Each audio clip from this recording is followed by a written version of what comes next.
Alhamdulillahillazi faddalana ala katsirin min ibadihil mu'minin. Allahumma sholli ala nabiyyil hashimi Muhammad wa ala alihi wa sallim taslima. Ila hadrati sultanil awliya wa qudwatil asfiya wa rabbani wal gausis samadani. Sayyid Maulana Syekh Muhyiddin Muhammad Abdul Ghawas Saifullahil Maslul Al-Qutub radhiyallahu an wa qaddasa sirah al-Fatihah. A'udzu billahi minasyaitonir rajim. Bismillahirrahmanirrahim. Alhamdulillahi rabbil alamin arrahmanir rahim maliki yaumiddin. Iyyaka na'budu wa iyyaka nasta'in ihdinas siratal mustaqim. Siratal ladzina an'amta 'alaihim ghairil maghdubi 'alaihim waladdallin. Yang saya hormati pengelola acara Bunda Haya, Profesor Priyatno, Dr. Sari, Ibu Dwi, Al-Mukarramun, segenap Wakil Talqin Syekh Mursyid yang sempat hadir pada malam hari ini, yang berbahagia pemangku manaqib Ibu Hajah Atik Dirawati, semoga beliau beserta keluarga selalu mendapatkan kejemaran rahmaniyah karena kecintaan beliau kepada Syekh Mursyid dengan mengistiqomahkan sebagai pemangku manaqib pada manaqib online internasional. Iwan Ahwati seluruh penjuru dunia yang sedang mengikuti acara manaqib online internasional pada malam hari ini, yang saya cintai, yang saya banggakan. Pada mankobah yang baru dibaca, itu disebutkan tentang kecerdasan Syekh Abdul Qadir Al-Jailani Qaddasallahu sirrah pada saat menuntut ilmu. Salah satu kitab penting dalam kajian tasawuf, Al-Anwarul Qudsiyah, itu menyebutkan bahwa salah satu syarat seorang mursyid itu harus mahir. Mahir itu kalau diterjemahkan ke dalam bahasa Indonesia secara harfiah berarti pandai. Jadi seorang mursyid itu harus pandai. Pada kajian keilmuan, yang namanya kemampuan seseorang dalam memahami satu pasal ataupun satu hal di dalam disiplin ilmu itu ada tingkatannya. Ada tiga tingkatannya. Tingkatan yang paling rendah adalah pandai, mahir. Jadi tadi disebutkan bahwa bagaimana kepandaian Syekh Abdul Qadir Jailani pada pada saat menuntut ilmu.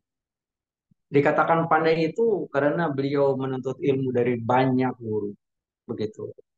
Di dalam bertoriko termasuk kita itu harus kalau tidak dikatakan wajib untuk menuntut ilmu dari banyak guru, tetapi bermursyid harus kepada satu orang. Nah, ini dalam etika bertoriko semacam begitu. Padahal di atas pandai, di atas mahir, itu ada lagi syatir. Yang namanya syatir itu artinya cerdas.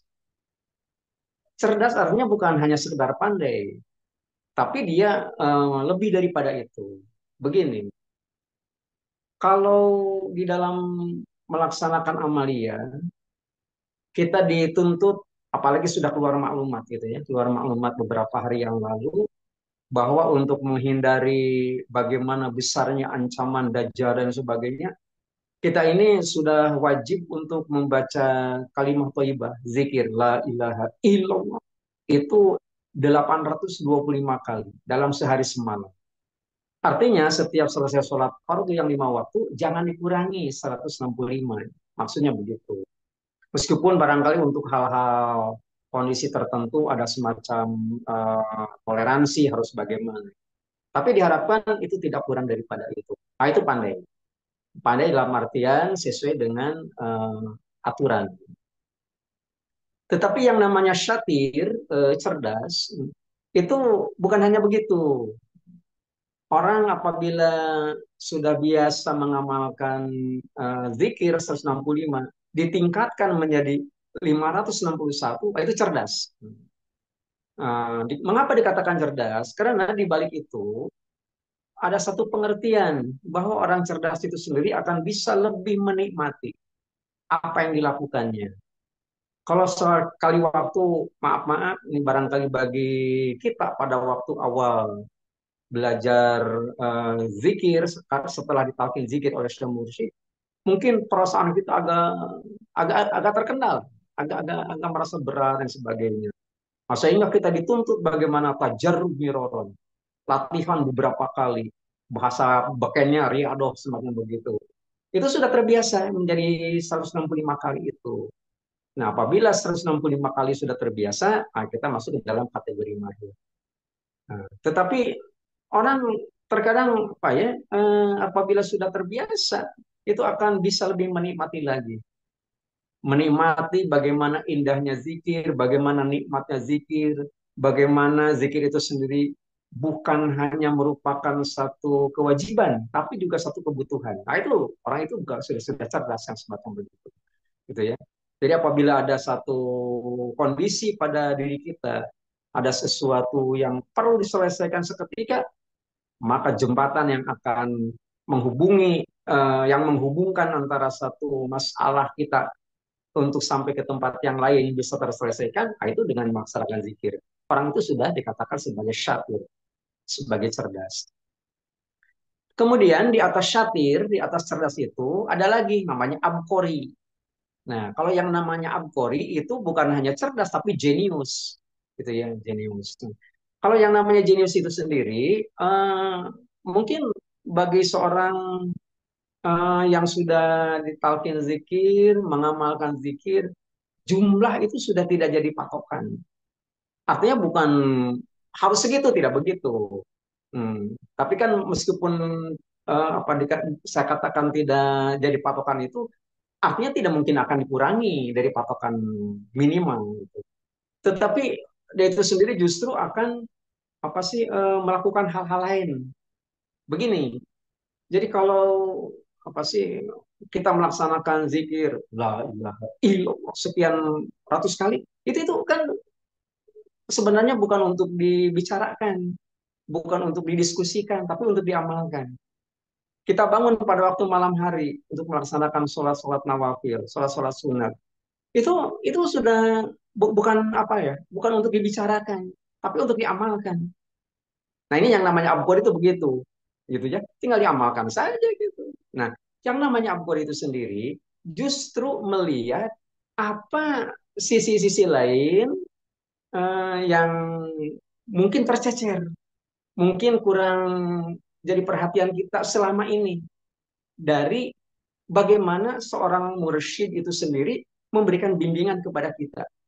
Nah, ini termasuk dalam abgor ini. Saya ambil contoh, hal-hal yang sepele. Bukan hal-hal yang berat, hal-hal yang sepele. Hal yang sepele semacam begini. Bagaimana pengarsa Abbas sebagai mursyid itu berpakaian. Itu perlu untuk diduplikasi oleh kita.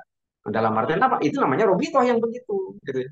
Jadi, apalagi pada waktu bulan sekarang, Robiul Awal, Robitoh itu sangat dibutuhkan. Jadi yang namanya Robitoh itu sendiri, bagi orang yang abkori, yang nilainya jenius, itu melihat sisi-sisi yang tercecer. Gitu ya. Hmm. Apabila kita mengikuti apa yang dicontohkan oleh pengarsa Abah, itu termasuk ke dalam bentuk Robito. Contoh, setiap hari Kamis sore pengarsa Abah itu memotong kuku. Itu tuh coba kita ikutin. Nah, kalau kita ikutin itu termasuk ke dalam kategori Robito dan itu termasuk Ampori. Nah, dan diatur lagi oleh pengarsa Abah kalau yang namanya motong kuku. Pertama, apabila memang kukunya kuku jari tangan, maka tangan kanan terlebih dahulu yang harus dipotong kukunya. Dan dimulai daripada telunjuk. Setelah telunjuk, baru kelingking. Setelah kelingking, jari manis, jari tengah, baru yang terakhir adalah ibu jari.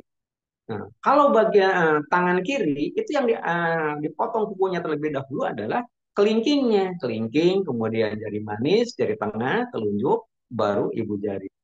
Begitu juga dengan kaki. Apabila kita melakukan hal yang begitu, itu itu termasuk robito yang begitu. Nah, untuk kategori abgori, karena yang lain itu sudah merupakan kewajiban kita, kalau itu nggak usah dikomongin lagi. Yang itu kan mulai dari ring 1 sampai ring 4 kan itu semua itu kewajiban gitu ya. Semacam zikir jahar, zikir hobi, kemudian khotaman, kemudian manakiban, kemudian sholat-sholat sunat. Nah, itu nggak usah dibicarakan. Hanya tinggal dilaksanakan yang begitu. Nah, ini yang tercecer ini masuk ke dalam kategori jenius orang apabila memang mau melakukannya. Hal-hal lain diantaranya adalah semacam begini. Maaf ini mungkin terlampau pribadi gitu ya. Nah, tapi ini masuk ke dalam kategori Robito gitu ya. Apa kesenangannya apa sih? Kesenangan maaf, maaf. Makannya saja. Kalau kalau kita menyaksikan, mungkin di antara kita punya pengalaman masing-masing bersama dengan pengusaha apa. Abah minumnya apa, abah makannya apa, abah makannya bagaimana, kadarnya kira-kira banyaknya sebagaimana. Itu apabila kita ikutin, itu termasuk ke dalam abhor gitu. Semacam begitu. Itu Robito yang begitu, jangan diabaikan gitu ya. Termasuk maaf nih kalau abah ke Bandung, abah kalau masuk rumah makan yang mana dan sebagainya, itu kita ikutin semacam begitu termasuk ke dalam kategori Robito. Robito dalam nilai abhor. Nah, mengapa begitu? Nah, ini kan sesuai dengan eh, wahyu Allah Subhanahu wa taala. Wahyu Allah Subhanahu wa taala yang merupakan apa ya? Apa namanya? Bentuk kewajiban kita sebenarnya untuk mengikuti akhlak yang dicontohkan oleh Rasulullah Shallallahu alaihi wasallam. Karena apa? Karena Al-Qur'an nyuruhnya begitu. Ya, Al-Qalam ayat 4 kan begitu. Wa innaka la'ala khuluqin adzim. Sesungguhnya kaum Muhammad mempunyai akhlak yang mulia. Nah, itu kan akhlaknya akhlak Nabi Muhammad SAW. Nah, apalagi pada bulan Rabiul Awal itu kan disebutkan juga gitu ya. Nah, Tuan Syekh Abdul Qadir Jailani mewarisi akhlak siapa, keberanian siapa, hilimnya dan sebagainya. Itu dibicarakan yang demikian. Nah, ini untuk hal-hal yang semacam begitu, ternyata kalau kita melihat ini apa adanya gitu. Tahun 70-an kan ada satu buku ya, ada satu buku yang sangat terkenal dan itu sudah diterjemahkan ke dalam bahasa Indonesia. 100 tokoh yang paling berpengaruh di dunia. Ditulis oleh seorang uh, peneliti bernama Michael Hart. Michael Hart kan berkebangsaan Kanada, agamanya Katolik. Karena sebagai seorang ilmuwan itu harus menjunjung tinggi ilmu gitu ya, harus mengabaikan semua yang terkait dengan yang bukan yang tidak terkait dengan ilmu, termasuk agama gitu ya. Dalam artian dia penganut apa itu tidak usah dikedepankan, tapi yang penting adalah fakta di lapangan bagaimana. Nah, dia menginventarisir banyak orang-orang yang paling berpengaruh di dunia. Dari sekian banyak dia menghimpun 100 tokoh. Ternyata berdasarkan Michael Hart, ternyata orang yang paling berpengaruh di dunia nomor satu adalah Nabi Muhammad Shallallahu Alaihi Wasallam. Gitu ya.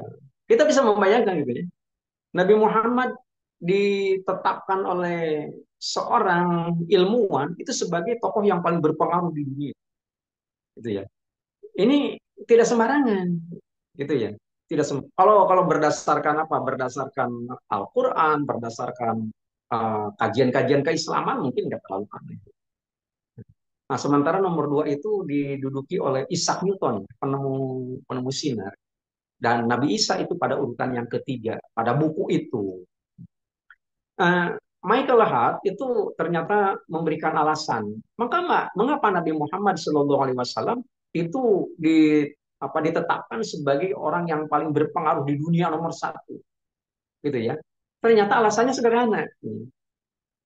Nabi Muhammad itu telah mampu merubah wajah dunia dari semula akhlak pada waktu itu, pada masa jahiliyah, penuh dengan zuluman, bergelimang dosa di mana-mana, maksiat merajalela di setiap sudut. Ini ternyata dirubah oleh Nabi menjadi masyarakat yang marhamat, yang penuh kasih sayang dalam jangka waktu relatif singkat, hanya sekitar 23 tahun. Untuk kelas dunia, merubah wajah dunia itu sendiri itu terlampau cepat apabila dilaksanakan hanya sekitar 23 tahun. Nabi Nuh alaihissalam saja itu merubah bagaimana eh, masyarakat pada waktu itu sudah harus beribadah kepada Allah Subhanahu wa taala itu memerlukan waktu 950 tahun. Lama sekali. Tapi Nabi Muhammad hanya 23 tahun. Nah, itu hanya itu alasan yang disampaikan. Yang disampaikan oleh siapa? Oleh Michael Hart itu sendiri. Dia tidak menyebutkan apa yang dilakukan oleh Nabi. Ya, sampai waktu yang begitu singkat ternyata bisa menyelesaikan persoalan hidup. Nah, ini yang perlu untuk kita ketahui. Perlu untuk kita ketahui dan perlu untuk kita jadikan paling tidak sebagai parameter kita ini sudah sampai di mana. Ikhwan amat rahimakumullah. Pada waktu Nabi Muhammad SAW menerima perintah pertama dari Allah Subhanahu wa taala, Iqra bismi rabbik. Bacalah dengan asma Allah. Itu eh, pada waktu itu orang-orang Arab jahiliyah itu lagi gandrung untuk memuja-muja dewa, memuja dewa. Ada Lata, ada Uzza, ada Manat. Gitu kan di dalam Al-Quran surat An-Najm. Ada tiga dewa yang dinyatakan sebagai dedengkot semacam begitu. Dan setiap orang Arab jahiliyah, apabila ternyata memang mau bepergian kemanapun, termasuk hanya sekedar ke warung, itu harus pamit dulu. Pamit kepada dewa, kemudian membaca syair-syair. Syair-syair Arab yang ditempelkan pada dinding Ka'bah. Itu kebiasaan yang semacam begitu. Nah, begitu datang wahyu yang pertama, Iqra bismi rabbik, dirubah oleh Nabi Muhammad SAW. Jadi langkah pertama keberhasilan seseorang dalam hal ini adalah Nabi Muhammad SAW untuk bisa merubah wajah dunia yang dilakukan adalah merubah sumber bacaan. Nah, jadi asal masyarakat pada waktu itu gandrung untuk memuja-muja dewa dengan syair-syair jahiliyah semacam begitu, itu dirubah dengan membaca Al-Quran Karim. Nah, Al-Quran itu sendiri kan yang pertama kan perintah untuk apa? Untuk menuntut ilmu. Iqra bismi rabbik. Begitu. Nah ini apabila itu yang dilakukan oleh kita zaman sekarang, itu kan sekarang sumber bacaan begitu banyak, ya, tak terhitung. Eh, Kalau dulu waktu kita masih kanak-kanak, mungkin kita orang tua kita masih mengalami kesulitan mencari ilmu. Ini anak ini, maksudnya kita, ini mau dimasukkan ke sekolah mana? Itu waktu itu termasuk ke dalam kategori sulit. Kalau sekarang itu bukan sulit mencari ilmu. Yang paling sulit sekarang adalah memilah-milah ilmu. Karena ilmu datang dengan sendirinya, bisa masuk ke dalam kamar tidur sekalipun, lewat internet dan sebagainya. Apabila kita tidak ada punya filter, ini bisa jadi merupakan satu terobosan yang sangat berbahaya. Begitu. Karena bisa saja orang itu menjadikan apa yang ia baca itu menjadi sumber hukum, semacam begitu. Nah ini ternyata Nabi Muhammad merubah sumber bacaan. Apabila ternyata memang sumber bacaan pokok yang dibaca oleh kita semua adalah berbentuk Al-Quran Karim, bukan hal yang mustahil gitu ya, maka kita pun akan mampu merubah wajah dunia. Makanya terobosan-terobosan yang dilakukan oleh pengusaha sebagai mursyid kita itu melebihi daripada langkah siapapun. Abah mengeluarkan maklumat harus begini begini, ternyata di belakang hari ternyata memang itu persoalan yang harus diselesaikan oleh kita semua. Dan kita tidak menafikan ya, itu memang yang dilakukan. Memangnya kenapa? Karena apa itu sendiri sebagai mursyid itu diberitahu apa yang bakal terjadi dan sebagainya. Tapi jangan dilupakan bahwa surat Al-Alaq yang memerintahkan kita untuk belajar, kita diperintahkan untuk membaca, jangan lupa lihat ujung akhirnya, gitu ya. Ujung bagian akhir daripada apa? Daripada surat Al-Alaq, daripada kewajiban kita membaca itu sendiri, ada kalimat wasjud waqtari. Dua perintah Allah Subhanahu wa taala. Kedua-duanya menggunakan kalimat fi'il madhi. Maaf, kalimat fi'il amr. Kata kerja bentuk perintah. Wasjud. Sujudlah, waqtarib. Muraqabahlah kamu kepada Allah Subhanahu wa taala. Jadi, ilmu apapun yang kita pelajari, yang kita miliki, kayaknya nggak banyak-banyak amat manfaatnya kalau ujungnya kita tidak bersujud kepada Allah Subhanahu wa taala. Apabila kita tidak beribadah kepada Allah Subhanahu wa taala.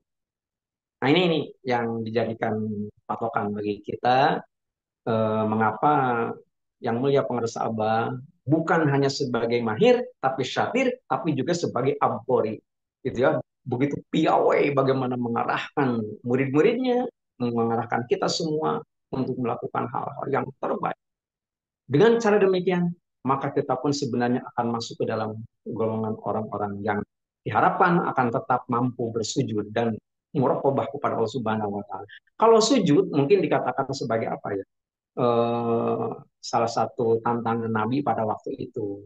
Tantangan Nabi sebab kan apabila melakukan satu amaliyah ibadah itu sendiri kan godaannya begitu banyak.